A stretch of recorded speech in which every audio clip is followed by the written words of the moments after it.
Les centrales thermiques. Tout le monde connaît ces classiques, même pas un ne le connaît pas. Une centrale thermique est une centrale électrique qui fonctionne à partir d'une source de chaleur selon les principes des machines thermiques. Cette transformation se fait soit directement par détente de gaz de combustion, soit indirectement par exemple à travers un cyclo-vapeur.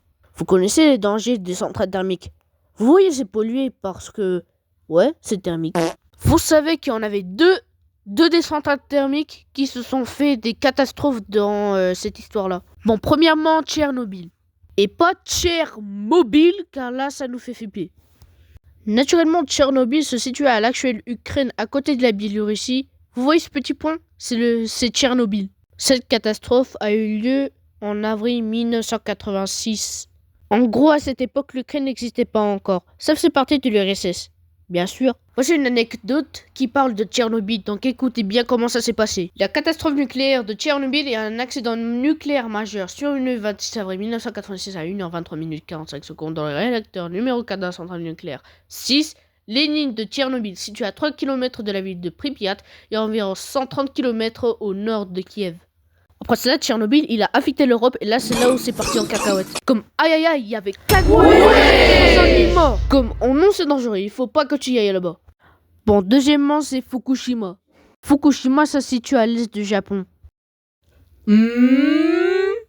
En plus, c'est quoi cette dégaine? On dirait la carte de l'Australie. Bon, au lieu de ça, je vais dire une anecdote sur Fukushima. La catastrophe seulement. L'accident nucléaire de Fukushima, aussi appelé catastrophe nucléaire de Fukushima, est un accident industriel majeur survenu au Japon à la suite du tsunami du 11 mars 2011. Le séisme initiateur de magnitude 9 soulève une vague qui atteint 30 mètres de haut sur certaines parties de la côte orientale japonaise et qui se répand jusqu'à 10 km à l'intérieur des terres, faisant plus de 18 000 morts par noyade.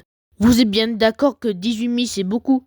Mais là, quand on regarde la carte, là... Oh, ça va, toi! Qu'est-ce que tu me parles, Gwyn? Avec ta population, c'est beaucoup?